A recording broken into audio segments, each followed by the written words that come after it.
Nk'uko bisanzwe nongeye kugusuhuza nshuti yanjye kandi muvandimwe wanjye uteze amatwi iki kiganiro ndetse nawe uzacyumva mu nyuma, gushimira uburyo ki wahisemo gukurikira ubusobanuro n'amateka ku ndirimbo ya 37 nk'uko nari nabigusezeranyije ubushize. Iyi ndirimbo ishingiye mu gitabo cy'itangiriro ku gice cyaho cya 28 ku murongo waho wa 10 ukageza ku wa 22.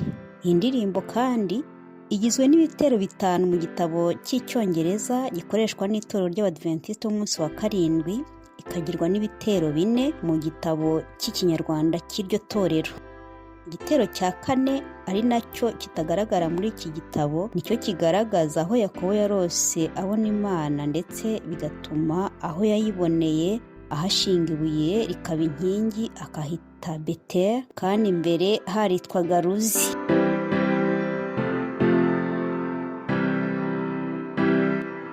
Indirimbo yakunzwe n'abantu benshi, inahindurwa mu ndimi nyinshi, nubwo abantu bamwe bagiye bayijora bavuga ko nta zina rya Kristo ryayivuzwemo, nyamara havugwamo umusaraba ndetse hakanavugwamo n'izina ry'Imana.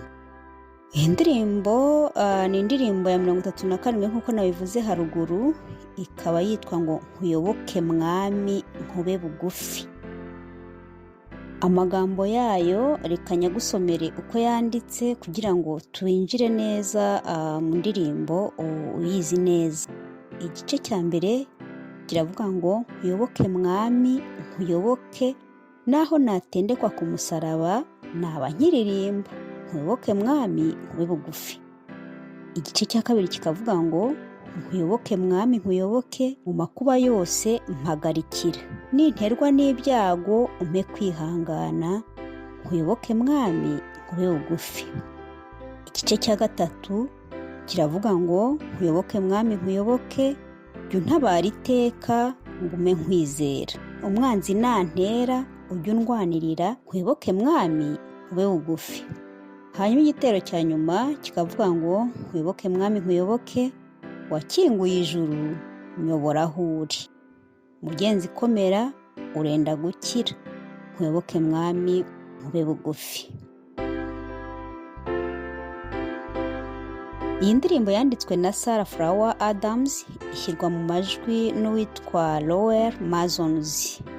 Mu kumenya amateka y'uwanditse iyi ndirimbo n'icyatumye yandikwa, twifashishije igitabo cyitwa Kuririmba usobanukiwe kuri paje yaho ya 205, ndetse twitabaza n'ikindi gitabo cyitwa Umugereka w'indirimbo z'Abadventiste b'umunsi wa karindwi mu rurimi rw'icyongereza kuri paje yaho ya 466 ndetse na paje ya 467 y'icyo gitabo.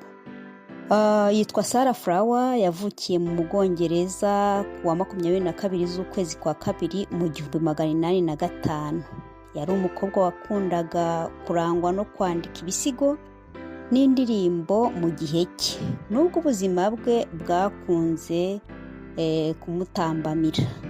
Mu 1834 Sarah yashyingiranywe n'umugabo wari umu-enjeniyeri witwaga John Bridge Adams, bakomeza no gutura mu Bwongereza, gusa Sarah yaje gupfa bamaranye imyaka 14 gusa. Sarah yari umukobwa w'uburanga, yari umugwaneza, yahoraga anezerewe kandi yari umunyabuntu. Ibi byose ni nabyo byatumye Sarah atibagirana mu buzima bw'abo babanaga. Yanditse indirimbo nyinshi zirimo iz'abana, yandika ibisigo by'abahowe Imana, kandi indirimbo ye yamenyekanye cyane ni iyi ngiyi turimo kurebera hamwe ya 37 ivuga ngo Nkuyoboke Mwami nkube bugufi, ari nayo ndetse twari twavuze mu kiganiro cy'ubushize ko yifashishwaga mu bihe byo gushyingura cyangwa se mu gihe abantu babaga batakaje ababo. Umunsi umwe rero John Fox, umupasitori w'itsinda rya Unitarian aho Sarah yasengeraga, yasabye Sarah n'umuvandimwe witwaga Elizabeth kwandika indirimbo y'iryo tsinda izajya yifashishwa mu gusenga. Sara yegera umuvandimwe we baganira ku gitekerezo kiboneka mu itangiriro igice cyaho cya 28 ku murongo wa 10 kugeza ku wa 22. Havuga ku gihe Yakobo yasinziraga ahunga murumuna we Esawu, hanyuma akarota urwego rushinzwe ku isi rukagera mu ijuru, akabona abamarayika bamwe baruzamukiraho abandi barumanukiraho. Ngira ngo mwabisoma neza muri kiriya gitabo maze kubabwira. Ibi rero byeretse Yakobo ko Imana ikimurinze kandi ko yanamubabariye. Ubwo Sara na Elizabeth baganiraga kuri iri somo ryo mu itangiriro igice cyaho cya 28 ku murongo wa 10 kugeza ku wa 22, Elizabeth yabwiye mukuru we ati mbese aho kurondogora iby'iki gitekerezo wakanditse indirimbo ivuga iby'izi nzozi za Yakobo ntabwo byaba bihagije? Sara ati birahagije rwose.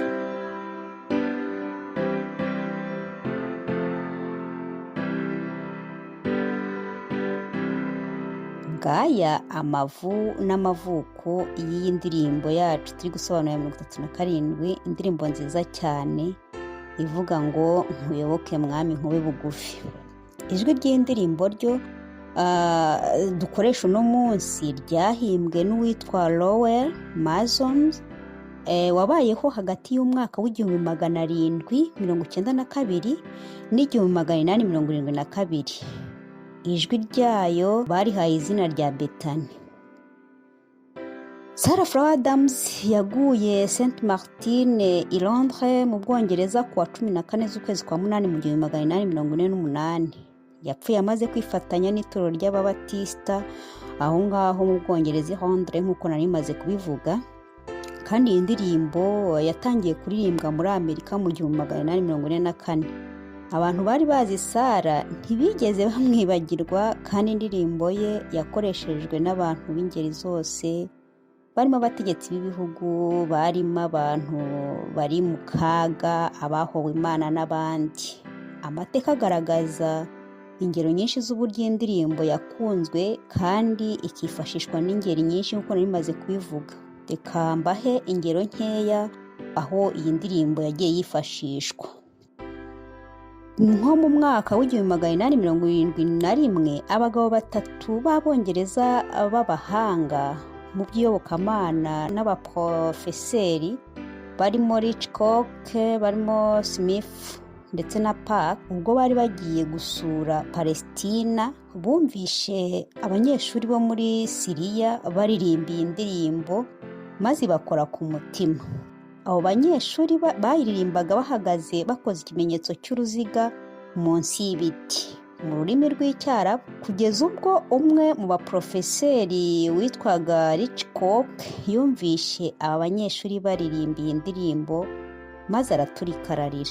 Mu ijambo rye yavuze ko amagambo y'indirimbo yamukoze ku mutima kuruta izindi ndirimbo zose yari yarigeze kumva.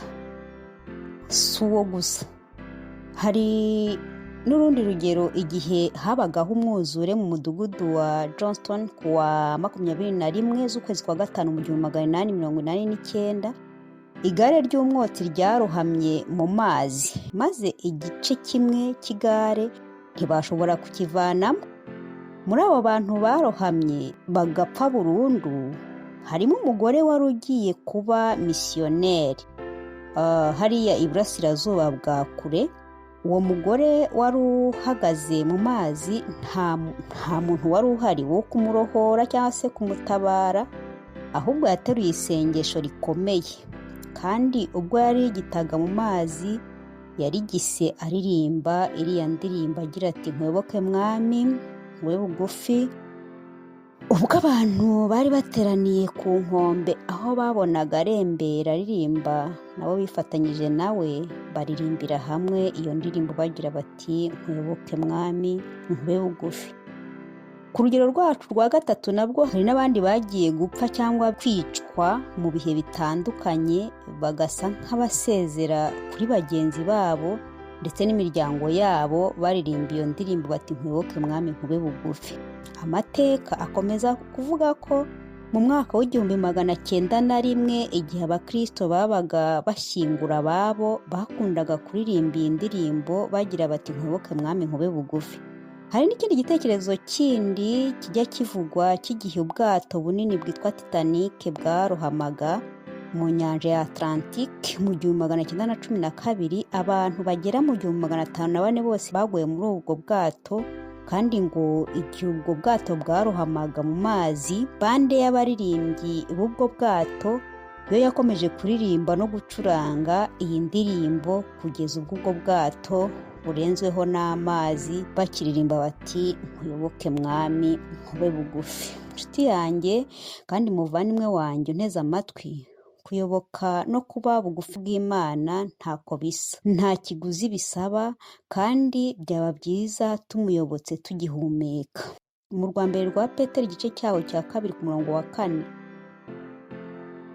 afite amagambo avuga ati nimumwegere, niwe buye rizima ryanzwe n'abantu, ariko ku Mana ryaratoranijwe riba iry'igiciro cyinshi. Ayo niyo mateka twabashije gukusanya kuri iyi ndirimbo ya 37. Turakurarikira gukomeza gukurikira ibiganiro byacu. Uwiteka akomeze kubana nawe kandi akomeze kukurinda uko bwije n'uko bukeye. Gira amahoro.